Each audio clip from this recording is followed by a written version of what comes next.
Ya, kita rekam. Mudah-mudahan manfaatnya lebih luas. Hasil rekaman akan kita tayangkan di channel YouTube kami. Bapak Ibu yang dirahmati oleh Allah Subhanahu wa taala, kita telah sampai pada soal jawab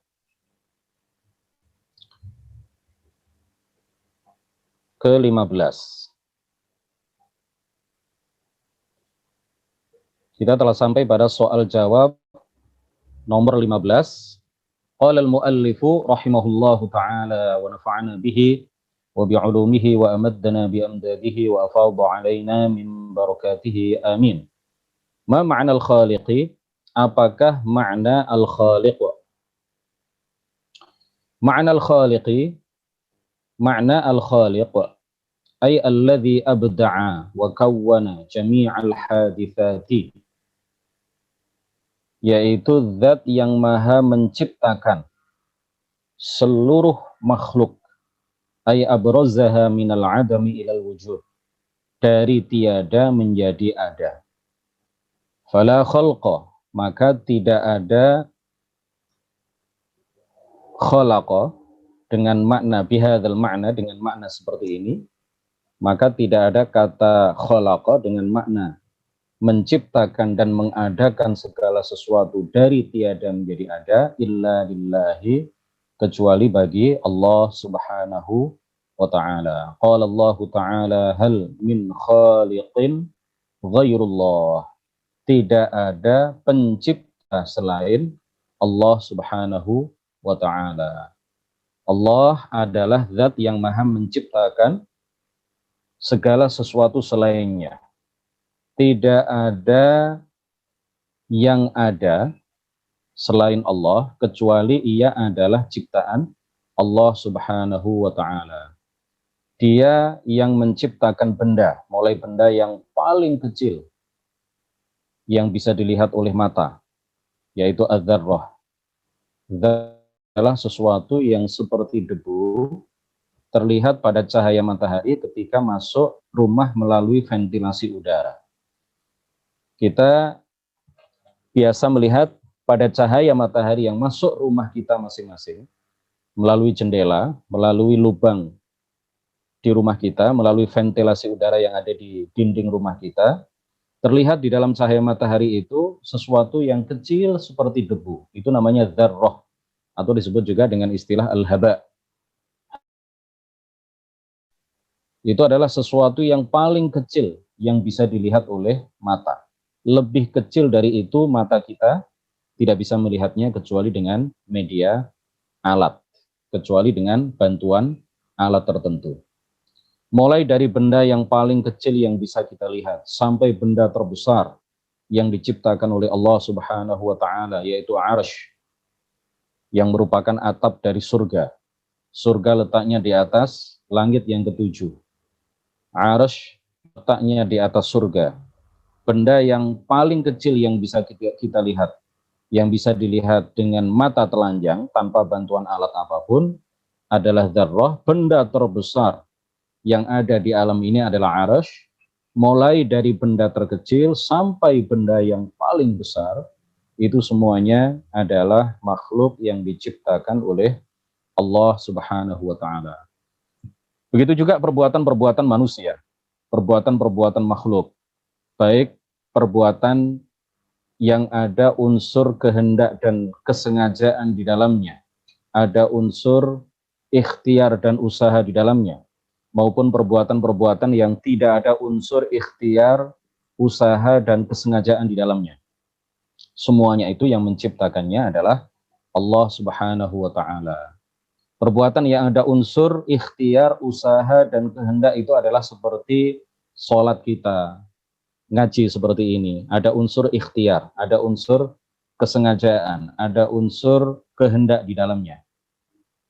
Naik motor, naik mobil, mengendarai motor, makan, minum, itu semuanya adalah perbuatan-perbuatan yang disebut oleh para ulama dengan istilah ikhtiariyah. Perbuatan yang ada unsur kesengajaan, ikhtiar, usaha, dan kehendak di dalamnya.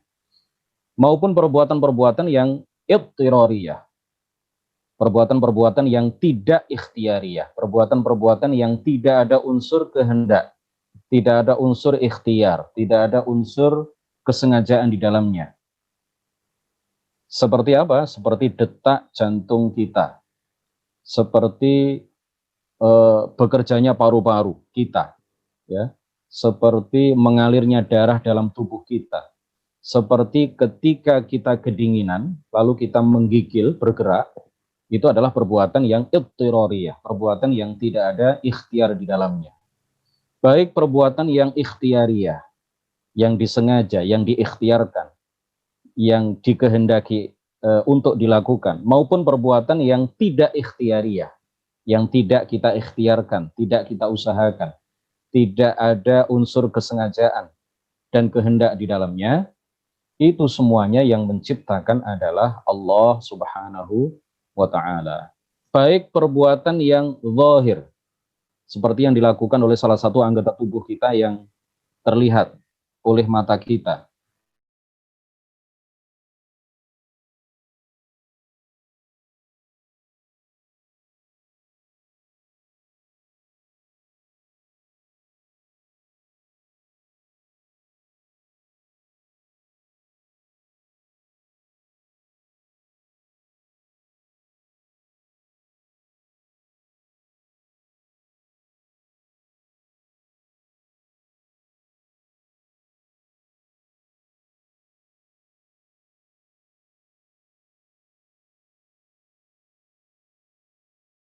Yang tidak tampak.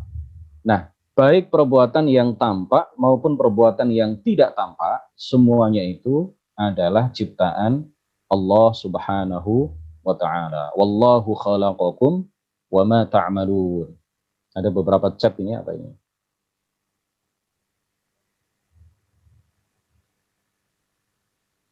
Alhamdulillah sudah jelas. Suara hilang ya Ustaz. Alhamdulillah sekarang sudah jelas. Alhamdulillah. Ya ini masih kurang stabil ya WiFi di tempat kami. Kalau pakai paketan data malah lebih parah lagi. Jadi ada WiFi di tempat kami, tetapi beberapa hari terakhir ini kurang stabil ya, kurang stabil. Kemarin malah berat sekali, makanya kita hari apa kemarin itu saya punya kajian terpaksa dibatalkan. Tapi ini tadi alhamdulillah lumayan stabil, jadi saya memberanikan diri untuk mengadakan kajian ini. Mudah-mudahan tidak ada kendala yang berarti sampai kita mengakhiri kegiatan yang mulia ini. Bapak Ibu yang dirahmati oleh Allah Subhanahu wa Ta'ala, Allah Subhanahu wa Ta'ala berfirman, wallahu khalaqakum wa ma ta'malun. Wallahu khalaqakum, dan Allah yang telah menciptakan kalian. Wa ma ta'malun, dan Allah juga yang telah menciptakan perbuatan-perbuatan kalian. Seperti yang kami sampaikan tadi, Allah yang menciptakan benda, dan Allah juga yang menciptakan sifat benda. Allah yang menciptakan manusia, Allah juga yang menciptakan perbuatan manusia. Allah yang menciptakan seluruh benda, mulai dari benda terkecil sampai benda terbesar. Allah juga yang menciptakan sifat benda yang berupa perbuatan makhluk, perbuatan manusia, dan makhluk-makhluk yang lain, baik perbuatan yang ikhtiariyah, perbuatan yang tidak ikhtiariyah, perbuatan yang tampak, perbuatan yang tidak tampak, semuanya itu tanpa terkecuali, tanpa ada pengecualian sama sekali, semuanya itu adalah ciptaan Allah Subhanahu wa Ta'ala. Tidak ada yang menciptakan itu semuanya kecuali Allah Subhanahu wa Ta'ala. Nomor 16. Ma ma'na ar-raziqi fi haqqillahi. Apakah makna ar-raziq bagi Allah? Makna ar-raziqi, makna ar-raziq adalah alladhi yusilul arzaqa. Zat yang menyampaikan rizki-rizki. Kalau dalam bahasa Indonesia, rezeki-rezeki atau rezeki-rezeki. Dalam bahasa Arab, rizki. Allah yang menyampaikan rizki-rizki ila ibadihi kepada hamba-hambanya. War rizqu, Dan rizki itu sendiri adalah huwa ma yanfa'u, sesuatu yang bermanfaat. Walau kana muharrama, meskipun ia haram. Sesuatu yang bermanfaat meskipun ia haram. Qala Allah Ta'ala, Allah Ta'ala berfirman, wa ma min dabbatin fil ardi illa 'ala Allahi rizquha. Dan tidak ada satupun makhluk yang bernyawa, dan tidak ada satupun makhluk yang bergerak di muka bumi ini, melainkan semuanya dijamin oleh Allah rizkinya masing-masing. Jadi kalau kita melihat burung, kita lihat burung dan juga binatang-binatang yang lain, pergi pada pagi hari meninggalkan sarangnya dalam keadaan perut kosong, kemudian sore hari kembali ke sarangnya dalam keadaan sudah terisi perutnya. Ya, burung yang tidak punya ATM, burung yang tidak punya ijazah, burung yang tidak pernah sekolah, burung yang tidak pernah ditempa atau dilatih untuk melakukan satu keahlian pun, ya, burung itu dijamin rezekinya oleh Allah Subhanahu wa Ta'ala. Lau tawakkaltum 'ala Allahi haqqa tawakkulih la razzaqakum kama yarzuqut tayra taghdu khimasan wa taruhu bitana. Seandainya kalian wahai manusia, seandainya kalian wahai orang-orang yang beriman, tawakal kepada Allah dengan sebenar-benar tawakal, maka Allah akan memberikan rizki kepada kalian sebagaimana ia memberikan rizki kepada burung. Burung itu meninggalkan sarangnya, berangkat menuju ke suatu tempat dalam keadaan perut masih kosong pada pagi hari, kemudian dia kembali ke sarangnya pada sore hari dalam keadaan perutnya sudah terisi dan dia bisa memberikan makan juga kepada anak-anaknya. Nah, ini yang perlu kita tanamkan di dalam hati kita masing-masing, bahwa rizki itu sudah ada yang mengatur, yaitu Allah Subhanahu wa Ta'ala. Tugas kita adalah menjemput rizki, dan kewajiban kita adalah mencari rizki dengan cara-cara yang halal, dari jalan-jalan yang halal, dan kewajiban kita adalah makan rizki yang halal. Orang-orang yang mencari rizki dengan cara yang haram, dari jalan yang haram, memakan rizki yang haram, maka itu semuanya akan mereka pertanggungjawabkan kelak di akhirat. Jadi rizki itu ada yang halal dan ada yang haram. Karena rizki itu definisinya adalah ma yanfa' walau kana muharrama. Sesuatu yang bermanfaat, sesuatu yang dimakan, sesuatu yang dipakai, sesuatu yang ada manfaatnya bagi tubuh kita, pakaian, makanan, apapun yang ada manfaatnya bagi makhluk, bagi manusia, itu adalah rizkinya, walaupun itu haram. Ya, jadi ketika seseorang mencuri, lalu hasil curiannya dipakai untuk makan, hasil curiannya dipakai untuk beli mobil, mobilnya bermanfaat bagi dia untuk berpindah dari satu tempat ke tempat yang lain, atau hasil curiannya dipakai untuk beli emas, kemudian emasnya ditabung, lalu dia bisa membeli rumah dengan tabungan emas itu, maka itu semuanya adalah rizki yang Allah sampaikan kepadanya.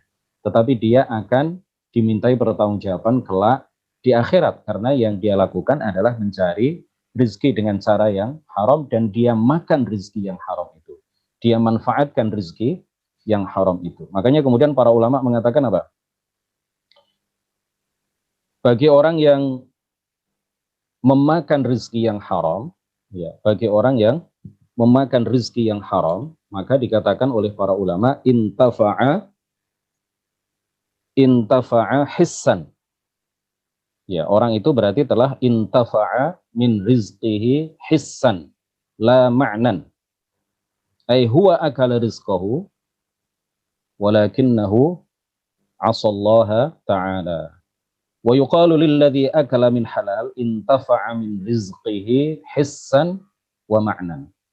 Orang yang mencari rizki dengan cara yang halal, memakan rizki yang halal, maka dikatakan orang ini telah mengambil manfaat dari rezeki yang Allah sampaikan kepadanya, itu baik secara fisik maupun secara makna.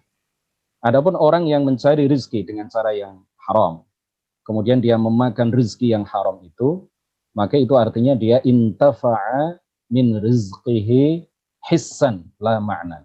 Artinya dia hanya mengambil manfaat rezeki itu secara fisik, tetapi secara maknawi dia akan dimintai pertanggungjawaban oleh Allah Subhanahu wa taala karena dia telah melakukan maksiat kepada Allah Subhanahu wa taala.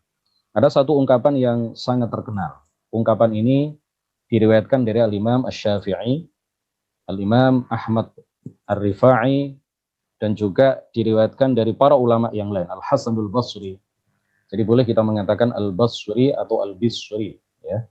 Boleh kita mengatakan Al-Hasanul Basri atau Al-Hasan Al-Bisri. Paling tidak ungkapan terkenal ini, ungkapan yang sangat populer ini, diriwayatkan dari ketiga ulama besar ini. Al-Imam Syafi'i, Al-Imam Al-Hasanul Basri, dan Al-Imam Ahmad Ar-Rifai radhiyallahu anhum wa rahimahum. Mereka semuanya dinisbatkan kepada mereka sebuah ungkapan yang terkenal. Alimtu anna rizqi la ya'kuluhu ghairi fatma'anna bari. Aku tahu, aku yakin bahwa rizkiku tidak akan dimakan oleh orang lain. Rizkiku tidak akan tertukar dengan rizki orang lain. Rizkiku tidak akan dimanfaatkan oleh orang lain. Fatma'anna bali. Maka menjadi tenanglah hatiku. Rizki makhluk tidak akan pernah tertukar. Orang bisa meniru pekerjaan kita. Orang bisa mencontoh, mencontek profesi kita. Tetapi orang tidak bisa meniru rizki kita. Yakinlah bahwa rizki itu diatur, dijamin, dan diberikan oleh Allah Subhanahu wa taala kepada kita selama kita masih hidup di muka bumi ini. Ketika kita sudah meninggal, itu artinya jatah rizki kita sudah habis. Kita lanjutkan. Nomor 17, ma ma'na al-alimi fi haqqillahi ta'ala. Apakah makna al-alim bagi Allah Ta'ala? Makna al-alimi, makna al-alim, annallaha mausufun, bahwa Allah Ta'ala bersifat dengan sifat mengetahui, sifat ilmu, azaliyin yang tidak bermula, abadiyin yang tidak berakhir, yang kekal, la yataghayyaru, tidak berubah. Fahuwa alimun bikulli syai'in. Allah maha mengetahui segala sesuatu.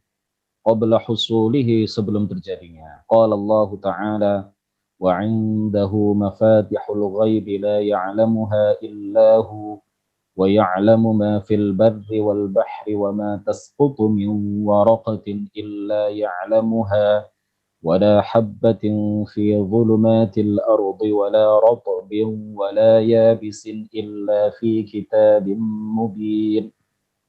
Allah Subhanahu wa taala berfirman,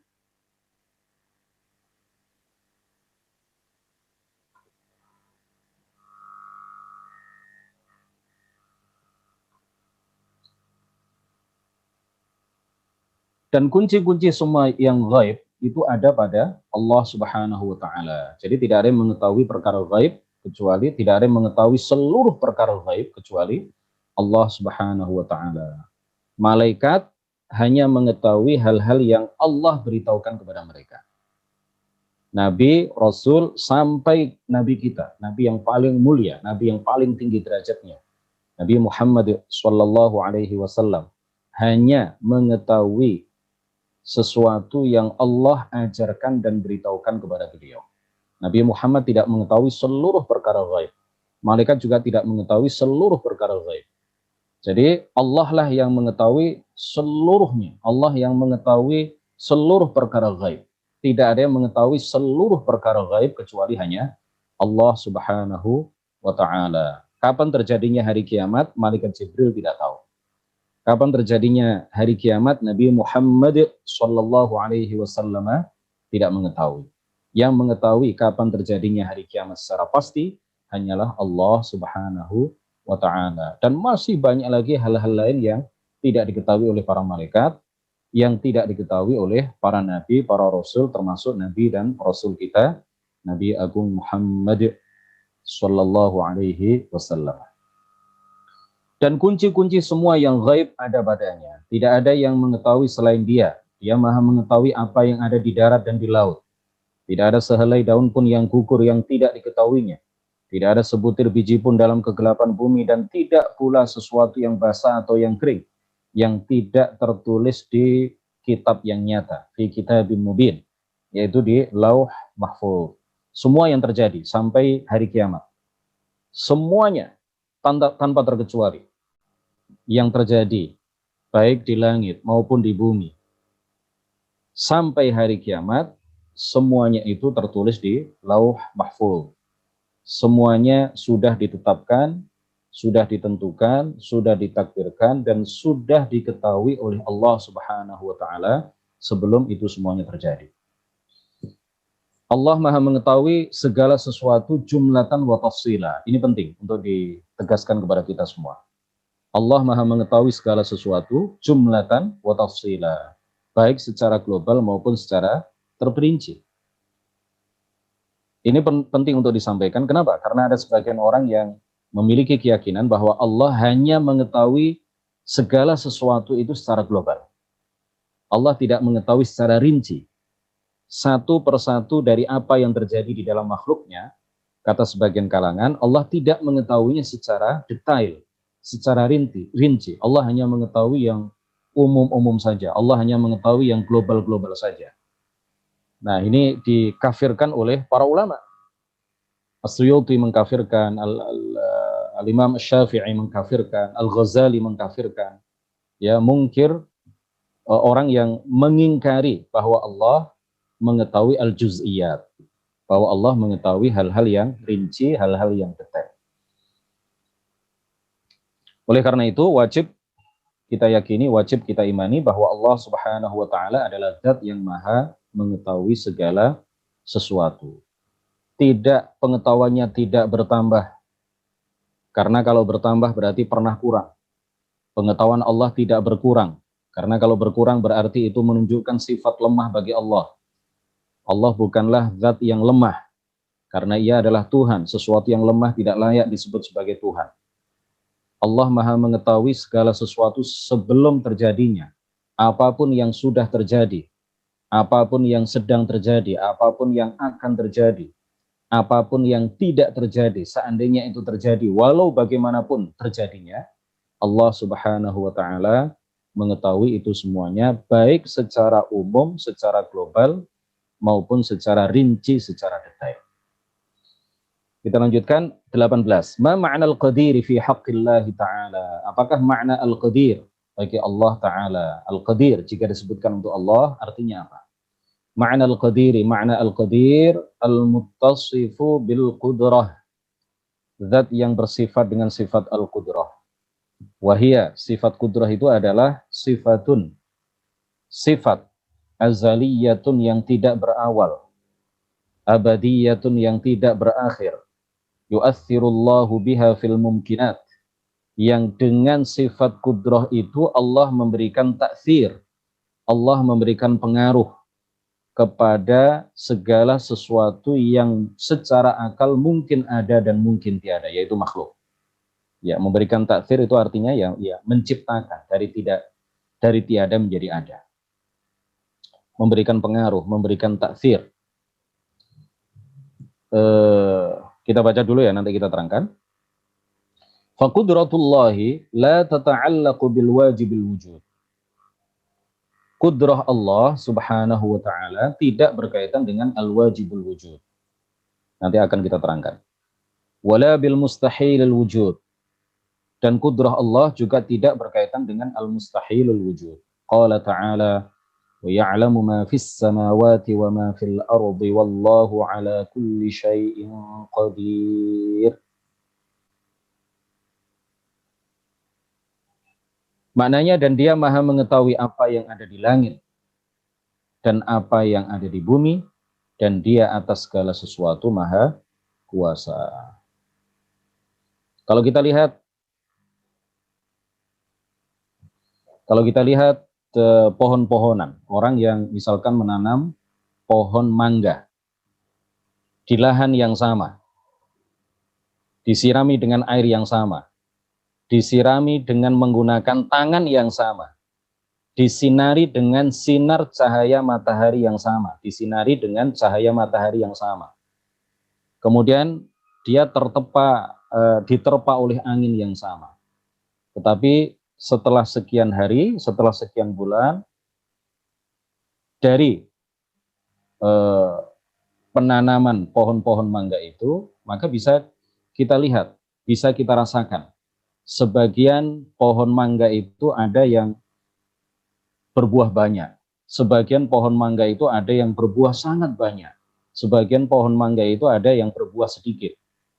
Di pohon yang sama, sebagian buah mangga itu manis, sebagian buah mangga itu masam, sebagian buah mangga itu sangat manis misalkan, dan sebagian buah mangga itu cepat busuk.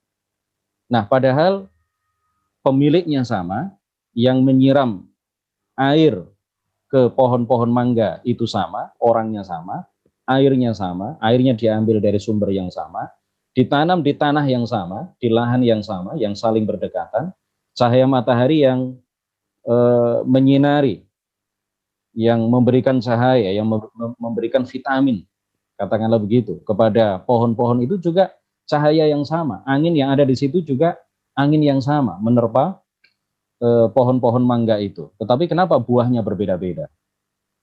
Tapi kenapa pohon-pohon mangga itu ada sebagian yang lebih tinggi daripada yang lain?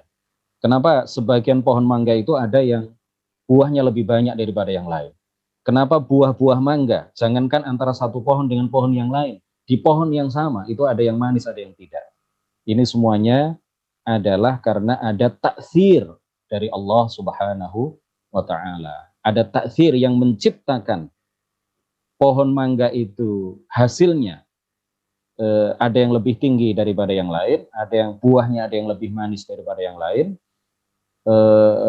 dahan-dahannya ada yang lebih banyak di satu pohon dibandingkan dengan pohon yang lain. Itu pasti ada taksir yang bukan angin, bukan yang memberikan taksir itu bukan angin, bukan pemilik pohon itu, bukan tanah itu, bukan air yang disiramkan ke pohon-pohon itu, tetapi yang memberikan taksir, yang memberikan pengaruh, yang menciptakan pohon itu hasilnya berbeda-beda, buah itu rasanya berbeda-beda, itu tiada lain adalah Allah Subhanahu wa Ta'ala. Secara akal, secara logika, mestinya sama.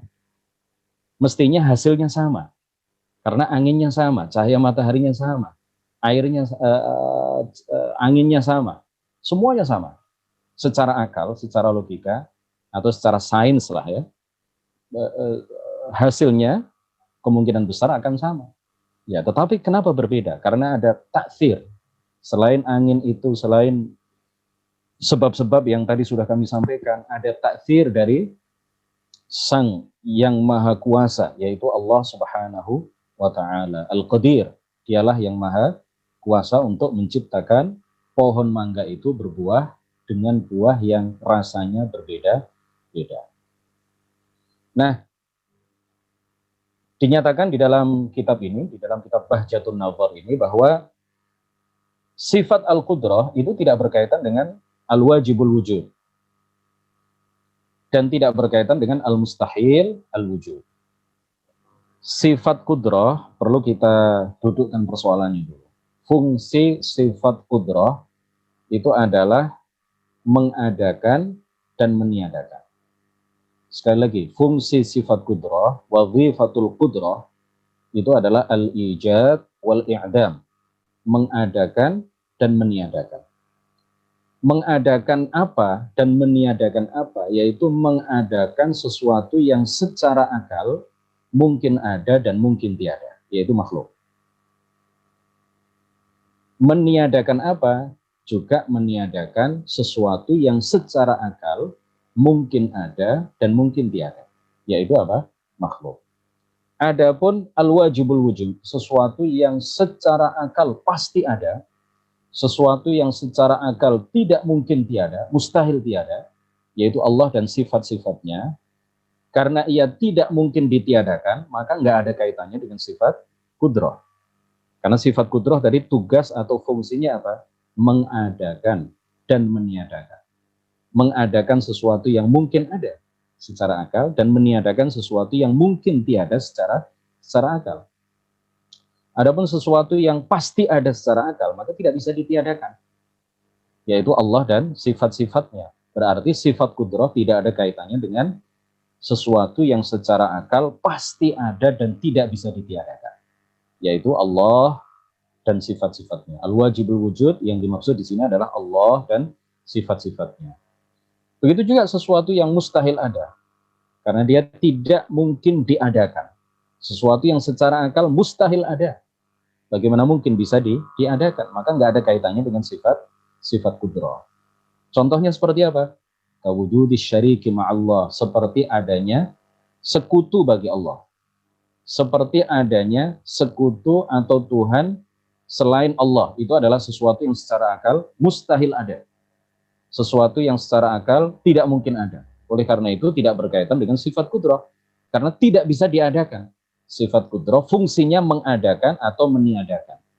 Sedangkan adanya Tuhan selain Allah yang wajib disembah, itu tidak mungkin ada.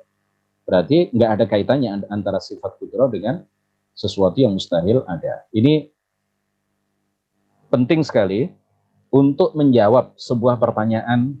Seandainya ada pertanyaan ini salah, dijawab dengan iya salah, dijawab dengan tidak juga salah. Sekali lagi, ada sebuah pertanyaan dijawab dengan iya salah, dijawab dengan tidak salah, dan pertanyaannya juga salah. Pertanyaannya sesat, jawaban iya sesat, jawaban tidak juga sesat. Pertanyaannya kufur, jawaban iya kufur, jawaban tidak juga kufur. Seandainya ada orang bertanya, apakah Allah Maha Kuasa untuk menjadikan zatnya mati? Apakah Allah, seandainya ada orang bertanya, apakah Allah Maha Kuasa untuk menjadikan dirinya sendiri mati? Nah, kita katakan jawabannya sangat mudah sekali. Bagaimana jawaban yang kita sampaikan? Kita jawab, seandainya ada orang bertanya seperti itu, orang kafir, orang tidak percaya adanya Allah, kita sampaikan kepada dia jawaban yang sangat masuk akal. Apa itu? Sifat Maha Kuasa Allah itu tidak berkaitan dengan sesuatu yang mustahil terjadi secara akal. Matinya Allah itu sesuatu yang mustahil terjadi secara akal. Berarti tidak ada kaitannya dengan sifat Maha Kuasa Allah. Misalkan, kalau mata kita tidak bisa mendengar, itu bukan berarti mata kita buta. Mata kita tidak bisa mendengar karena fungsi mata itu bukan untuk mendengar, tapi untuk melihat. Nah, sifat Maha Kuasa Allah itu fungsinya adalah mengadakan atau meniadakan sesuatu yang secara akal mungkin ada dan mungkin tiada. Kalau sesuatu yang mustahil ada, nggak ada kaitannya dengan sifat kudrah. Bukan berarti Allah tidak Maha Kuasa. Nah, sekali lagi kembali ke pertanyaan tadi, pertanyaan yang kufur. Kalau ada orang bertanya, apakah Allah Maha Kuasa untuk menjadikan dirinya mati, menjadikan zatnya mati? Pertanyaannya kufur, pertanyaannya salah. Kalau ada seseorang yang menjawab, iya, dia Maha Kuasa untuk menjadikan dirinya mati, maka dia kafir. Kenapa? Karena dia telah menisbatkan, menyandarkan sifat mati bagi Allah yang itu sebenarnya adalah mustahil baginya. Kalau ada orang menjawab tidak, seandainya ada orang menjawab tidak, maka itu juga kufur. Jawaban tidak ini juga adalah kufur. Karena orang yang menjawab tidak itu artinya menyatakan bahwa Allah tidak Maha Kuasa. Jadi jawaban yang pas, jawaban yang betul, jawaban yang sesuai dengan akal adalah apa? Sifat kudrah Allah tidak berkaitan dengan sesuatu yang secara akal mustahil terjadi. Jadi kaki misalkan, kaki itu untuk berjalan. Kalau kaki tidak bisa mendengar, itu bukan berarti ada cacat di kaki, enggak. Ada aib di kakinya. Kalau kaki tidak bisa melihat, kalau kaki tidak bisa mendengar, itu bukan berarti kakinya lemah, kakinya ada cacat di dalamnya, tidak. Karena memang fungsi kaki itu untuk berjalan, bukan untuk mendengar. Enggak ada kaitannya antara kaki dengan sifat mendengar atau sifat melihat. Mudah-mudahan ini bisa dipahami dengan baik. Terakhir, ada yang, Assalamualaikum Ustaz, bagaimana hukum? Oh nanti ya, pertanyaan ini nanti kita jawab insya Allah. Terakhir ini biar lengkap kajian kita pada siang menjelang sore hari ini. Masih erat kaitannya antara soal jawab nomor 18 dengan soal jawab nomor 19. Bayyin aqsamal hukmil aqli. Sebutkan pembagian hukum akal. Al-hukmul aqliyu yanqasimu ila thalathatin. Hukum akal terbagi menjadi 3. Al-wujubi, wal istihalati, wal jawaz. Wajib, mustahil, dan jaiz. Al-wajibul aqli, bagian yang pertama dari hukum akal, macam yang pertama dari hukum akal adalah al-wajibul aqli, wajib aqli, yaitu apa? Ma la yutasawwaru fil aqli adamuhu. Sesuatu yang tidak terbayang secara akal, secara logika, ketiadaannya. Sesuatu yang secara akal tidak terbayang ketiadaannya. Artinya apa? Sesuatu yang secara akal pasti ada. Sesuatu yang secara akal tidak mungkin tidak ada, yaitu Allah wa huwallahu wa sifatuhu, yaitu Allah dan sifat-sifatnya. Yang kedua adalah wal mustahilul aqli, mustahil aqli, yaitu apa? Ma la yutasawwaru fil aqli wujuduhu, sesuatu yang tidak terbayang wujudnya secara akal, sesuatu yang mustahil ada secara akal, sesuatu yang tidak mungkin ada secara akal. Kawujudi syariki lillah, seperti adanya sekutu bagi Allah Subhanahu wa taala. Ya, mustahil ada Tuhan selain Allah yang sama-sama Tuhan yang Maha Kuasa, Maha Berkehendak, itu mustahil. Nanti akan kita jelaskan ya secara panjang lebar ketika kita sudah sampai ke penjelasan tentang sifat 13 atau sifat 20. Kenapa ini tidak masuk akal? Kenapa adanya Tuhan selain Allah yang sama-sama Maha Kuasa itu tidak masuk akal? Wal jaizul aqli, dan yang ketiga adalah al jaizul aqli. Jaiz aqli atau disebut juga yang al mustahilul aqli disebut juga al mumtani', ya, disebut juga mumtani'. Yang ketiga al jaizul aqli disebut juga al-mumkinul aqli, yaitu ma yutasawwaru fil aqli wujuduhu taratan wa adamuhu taratan ukhra kasairil makhluqat. Sesuatu yang terbayang di dalam akal atau secara akal, keberadaannya dalam satu waktu dan ketiadaannya dalam waktu yang lain, seperti seluruh makhluk. Jadi makhluk ini yang mungkin ada dan mungkin tiada. Jaiz aqli, mungkin aqli, itu adalah seluruh makhluk. Demikian kajian kita pada siang hari ini, mudah-mudahan barokah dan manfaat. Ini hal-hal yang mendasar dalam ilmu akidah, jangan malu untuk menyampaikan. Meskipun kita sudah doktor, masyarakat butuh ini. Meskipun kita sudah profesor, katakanlah begitu, masyarakat butuh penjelasan seperti ini. Jangan malu, jangan bosan, jangan berhenti untuk menjelaskan ilmu akidah yang dasar, ilmu agama yang fardhu ain. Masyarakat kita, umat Islam, banyak di antara mereka yang masih awam, ya, masih awam mengenai ilmu agama yang fardhu ain. Ini harus terus kita sosialisasikan, harus terus kita masyarakatkan, harus terus kita ajarkan, harus terus kita sebarluaskan.